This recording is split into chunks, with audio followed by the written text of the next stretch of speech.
നമ്മുടെ സുസാനയുടെ ചെയിൻ അന്ന് പോയ ചെയിനാണ് ഇത് കിട്ടിയിട്ടുണ്ട് കേട്ടോ എന്ന് പറഞ്ഞു. വൈഫ് വേദന എടുത്തു വെച്ചിട്ട് പറഞ്ഞു അവരെന്തായാലും വരും, നമുക്കിത് കൊടുക്കണം, ചക്ക വേണം എനിക്കെന്ന് പറയും.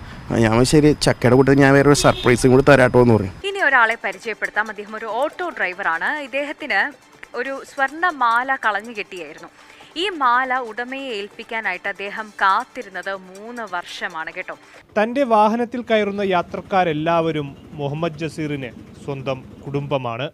അങ്ങനെ വാഹനത്തിൽ നിന്നും ലഭിച്ച സ്വർണത്തിൻ്റെ ഉടമയ്ക്കായി അയാൾ കാത്തിരുന്നു. മാൾഡീവ്സിലുള്ള കുളുദ് പുഷി സ്വദേശിയായ സുസാന, ആഷിദ് സുസാന എന്ന് പറഞ്ഞ ലേഡി ഉണ്ട്. അവരും ഇവിടെ വരുമ്പോൾ അവരുടെ കുട്ടിക്ക് ബ്ലഡ് ക്യാൻസറാണ്. അപ്പോൾ ആ ക്യാൻസറായിട്ട് ബന്ധപ്പെട്ട് അവരിവിടെ 6 മാസം, 1 കൊല്ലം, 1.5 കൊല്ലം, 2 കൊല്ലം കൂടുമ്പോഴൊക്കെ ഇവിടെ വരാറുണ്ട്. ആ സമയത്തൊക്കെ എന്നെ തന്നെ വിളിക്കാറുള്ളൂ. കുട്ടിയുടെ എന്തോ ചികിത്സയായിട്ട് ബന്ധപ്പെട്ട് മൂവാറ്റുപുഴയിലുള്ള സബിയൺ ഹോസ്പിറ്റലിൽ പോയായിരുന്നു. ഓട്ടോ കേടായതിനാൽ മുഹമ്മദ് ജസീറിൻ്റെ കാറിലായിരുന്നു അന്നത്തെ യാത്ര. അങ്ങനെ ഞങ്ങളവിടെ എല്ലാം കഴിഞ്ഞ് തിരിച്ച് ഇവിടെ ഒരു രാത്രി 11 മണിയോട് ഇവിടെ എത്തിയായിരുന്നു. ഒരു അരമണിക്കൂറിന് ശേഷം ഈ സുസാനെ വിളിച്ചിട്ട് പറഞ്ഞ് എൻ്റെ ചെയിൻ ഒരെണ്ണം നഷ്ടപ്പെട്ടിട്ടുണ്ട്. അപ്പോൾ ഞാൻ വണ്ടി കംപ്ലീറ്റ് ആയിട്ട് അരിച്ചു പെറുക്കി നോക്കിയിട്ടും എനിക്ക് അന്നേരം ഒന്നും എനിക്ക് കിട്ടിയില്ല. നഷ്ടമായത് എവിടെയെന്നറിയാതെ മാല ഉപേക്ഷിച്ച് മാലിദ്വീപ് സ്വദേശികൾ നാട്ടിലേക്ക് മടങ്ങി. വീണ്ടും 1 വർഷത്തിനു ശേഷമാണ് ഡിക്കിയിൽ വെച്ച സ്റ്റെപ്പിനി ടയറിൻ്റെ ഇടയിൽ നിന്നും മുഹമ്മദ് ജസീറിന് മാല ലഭിക്കുന്നത്.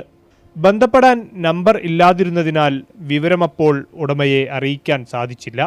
ചികിത്സയ്ക്കായി എത്തുമ്പോൾ മാലിദ്വീപ് സ്വദേശികൾ താമസിക്കാറുള്ള അപ്പാർട്ട്മെൻറ്റിൽ അറിയിച്ചെങ്കിലും ഈ കാലയളവിൽ അവിടെ നിന്നും വിവരമൊന്നും ലഭിച്ചതുമില്ല.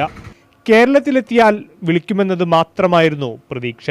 അങ്ങനെ വർഷങ്ങൾക്കിപ്പുറം കാത്തിരുന്ന വിളിയെത്തി. എനിക്ക് കിട്ടിയ ഈ ചെയിൻ അവരെ കാണിച്ചു.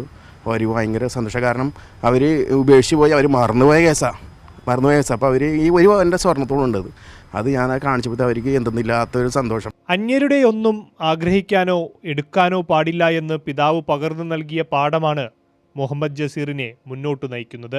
നഷ്ടപ്പെട്ട മാല ലഭിച്ചപ്പോൾ വേണമെങ്കിൽ മുഹമ്മദ് ജസീറിനത് സ്വന്തമാക്കാമായിരുന്നു. എന്നാൽ ഉടമയ്ക്കായി കാത്തിരിക്കാനും അത് തിരികെ നൽകാനും കാട്ടിയ മനസ്സ് വിലമതിക്കാനാകാത്തതാണ്.